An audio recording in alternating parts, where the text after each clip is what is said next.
ہم نے آپ کو پورا میدان احد اور جنگ احد کا پورا نقشہ کھینچا ہے کہ کیسے یہ جنگ ہوئی تھی۔ حضور مدینہ سے چلے تھے، ہفتے کا دن تھا، شیخین ہم نے آپ کو مسجد دکھائی، میدان احد دکھایا، جبل رومات دکھایا۔ جبل رومات کو ویسے جبل عینین بھی کہا جاتا ہے، اس کی دونوں طرف نہر چلتی تھی یا چشمہ چلتا تھا، اس لیے اس کو جبل عینین بھی کہا جاتا تھا۔ پھر اس کے بعد جب نبی پاک زخمی ہوئے تو مسجد فس والی ہم نے آپ کو جگہ دکھائی کہ وہاں پر آقا علیہ السلام آ کر رکے تھے نا، ٹھیک ہے، اور زخموں کو آقا علیہ السلام نے دھویا تھا، اور حضرت علی رضی اللہ تعالیٰ عنہ کو بھیجا تھا کہ پانی لے کے آؤ۔ حضرت علی وہاں سے آئے تھے، یہاں سے چلتے ہوئے نا۔ اچھا، یہاں پر جو ہے نا وہ مہراس ہوتی ہے، عربی میں مہراس کہتے ہیں اس جگہ کو جہاں پر بارشوں کا پانی اکٹھا ہو جاتا ہے نا، ٹھیک ہے، تو اس جگہ پر یہ سامنے اوپر کی طرف ادھر مہراس تھی، اور اب بھی یہاں پر جو ہے نا وہ جب بارش ہوتی ہے پانی جمع ہو جاتا ہے۔ ادھر اوپر چڑھنا تھوڑا مشکل ہے،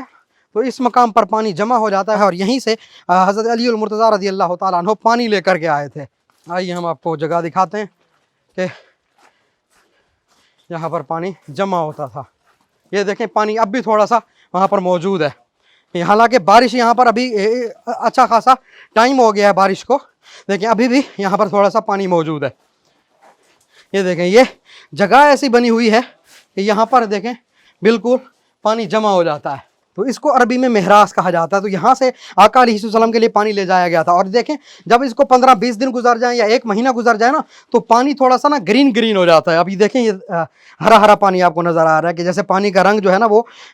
دیکھیں اس کے اندر یہ سبز سبز نظر آ رہا ہے آپ کو۔ تو یہاں سے پانی لے کر کے گئے تھے حضرت علی المرتضیٰ کہ آقا علیہ السلام کے زخموں کو دھویا جائے۔ اب آقا علیہ السلام کے زخموں کو جب دھونے کے لیے لے کے گئے تو پینے کے طور پر آقا علیہ السلام نے ناپسند فرمایا، جیسا کہ آپ بھی اگر یہاں سے پانی لیں تو آپ میں سے کوئی بھی نہیں پیے گا، تھوڑی سمیل وغیرہ آ جاتی ہے، بندہ پھر اس کو پیتا نہیں ہے، لیکن زخم اسے آقا علیہ السلام نے دھوئے تھے تو یہیں سے پانی لے جایا گیا تھا۔ تو اس طرف بھی آقا علیہ السلام کا آنا ثابت ہے، اور کچھ صحابہ کرام بھی اس طرف آئے تھے، تو اس کو کہتے ہیں مہراس۔ اب بھی جب بارش ہوتی ہے نا مدینے کے اندر یہاں پر بہت سارا پانی جمع ہو جاتا ہے، حالانکہ ابھی بارش کو کافی ٹائم ہو گیا ہے، یعنی 2-3 ہفتے گزر چکے ہوں گے تقریباً نا جب مدینہ میں بارش ہوئی ہے، تو ابھی بھی یہاں پر پانی کچھ نہ کچھ جمع ہے۔